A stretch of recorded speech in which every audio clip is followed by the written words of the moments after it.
Alors en astrologie Exos, il faut absolument parler un langage qui soit accessible aux gens. Par exemple, si vous parlez du zodiaque, c'est pas accessible. Il faut leur dire, ah oui, il y a le zodiaque, les signes, etc. Mais si vous leur parlez du printemps et de l'été, de l'équinoxe et du solstice, là, vous leur parlez de quelque chose qu'ils connaissent.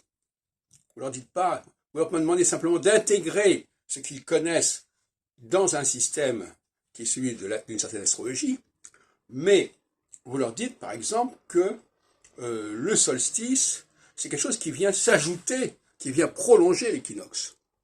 Et c'est déjà tout à fait autre chose. C'est-à-dire que c'est quelque chose qui se rajoute à l'équinoxe, qui se rajoute à la pulsion première. Hein.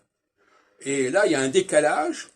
Ce décalage entre le printemps et l'été, entre l'automne et l'hiver, c'est ce décalage structurel qui est au cœur même de la cyclicité astrologique. Et donc, vous avez compris que pour moi,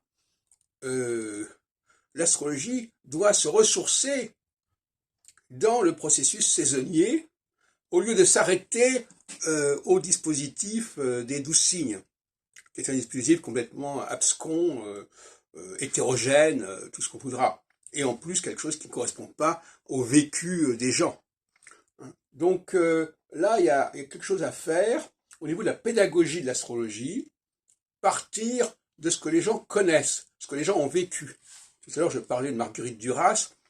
Eh bien, voilà, elle est passée d'une époque à une autre, d'une phase à une autre, d'une sensibilité à une autre. Et ça, il faut le transférer dans la compréhension de la cyclologie astrologique.